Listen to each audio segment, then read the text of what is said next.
As we continue with Taste of Messiah, we come to today's taste, which is the true Mashiach would be the final sacrifice for sin. Now, this idea of the Mashiach dying as a sacrifice for sin is a very difficult fact to accept by many Jewish people. They have always expected that the Mashiach would be a conquering king, making Israel the supreme nation. And that will happen. However, what many Jewish people miss is that the Mashiach would first come as a humble servant who would die for the sins of the world. Now, as the Spirit is the Father, could not shed his own blood because he indeed is Spirit, so he embodied the Son of God in human flesh, and God then could sacrifice his own life, which he actually prefigured in the story of Abraham, which is we've talked about in earlier tastes, is the Akedah. And so Abraham was instructed by God to sacrifice his son Isaac. And we see this in Genesis chapter 22, verse 7. But Isaac spoke to Abraham, his father, and said, "My father." And Abraham said to him, "Here I am, my son." Then Isaac said, "Look, the fire and the wood, but where is the lamb for the burnt offering?" And Abraham said, "My son, God will provide himself the lamb for a burnt offering."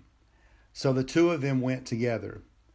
The key here is that God will provide himself the lamb. This idea of God's sacrifice is alluded to later in Leviticus as Israel is becoming a nation. In Leviticus chapter 17 and verse 11, "For the life of the flesh is in the blood, and I have given it to you upon the altar to make atonement for your souls. For it is the blood that makes atonement for the soul." It is very simple how God here says he gives the blood on the altar. We see this also much more clearly in the book of Jonathan, or John, chapter 3, verse 16, which is without a doubt the most popular and important verse used by followers of Yeshua. For John 3:16, "For God so loved the world that he gave his only begotten Son, that whoever believes in him should not perish, but have everlasting life."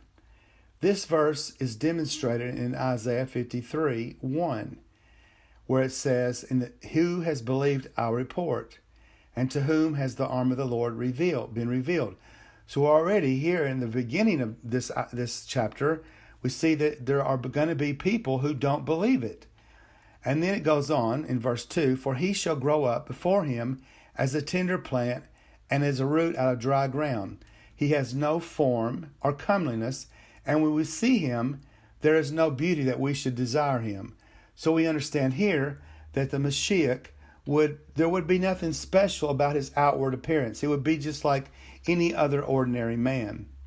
It goes on in verse 3, "He is despised and rejected by men, a man of sorrows and acquainted with grief. And we hid, as it were, our faces from him. He was despised, and we did not esteem him." So even though he was doing all this for us, it was hard for people to accept it, and it still is. In verse 4, "Surely he has borne our griefs and carried our sorrows, yet we esteemed him stricken, smitten of God, and afflicted." So indeed, the Mashiach would be one that would actually carry people's sorrows and carry their griefs, along, of course, with their transgressions, as it tells us in verse 5. "But he was wounded for our transgressions. He was bruised for our iniquities. The chastisement for our peace was upon him, and by his stripes we are healed." So literally, the stripes would be the wounds that Yeshua received on his back. It's amazing. This is such an incredible picture of the crucifixion of Yeshua and the reason for it and how it actually looked.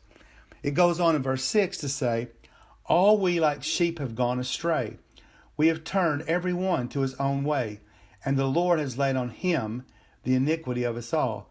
And indeed, it's the way every one of us are. We all tend to do exactly what we want to do. We want to go by what we want. We are basically the rulers of our own life. It wasn't meant to be that way. We were meant to be governed by our Father. In verse 7, he says, he was oppressed and he was afflicted, yet he opened not his mouth.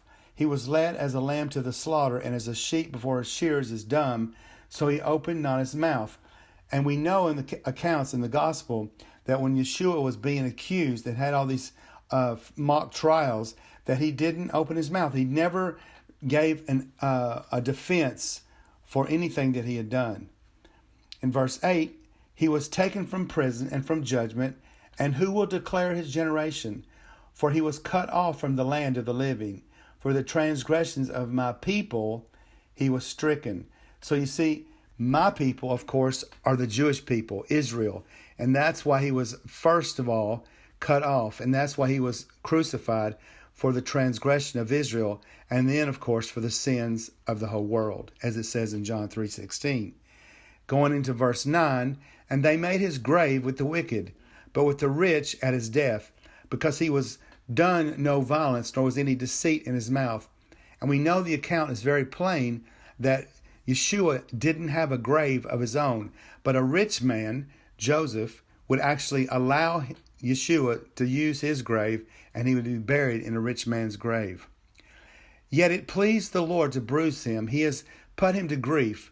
When you make his soul an offering for sin, he shall see his seed, he shall prolong his days, and the pleasure of the Lord shall prosper in his hand. He shall see the labor of his soul and be satisfied. By his knowledge my righteous servant shall justify many, for he shall bear their iniquities. And there it is again. He's showing that he will bear their iniquities. Therefore I will divide him a portion with the great, and he shall divide the spoil with the strong, because he has poured out his soul unto death, and he was numbered with the transgressors. And he bore the sin of many, and many made the intercession for the transgressors. Even though most Jewish people don't realize that Yeshua is the Messiah, they soon will. And we have the proof of this from the Tanakh in Zechariah chapter 12, verse 10. And I will pour on the house of David and on the inhabitants of Jerusalem the spirit of grace and supplication. Then they will look on me, whom they pierced. Yes, they will mourn for him as one mourns for his only son, and grieve for him as one grieves for a firstborn.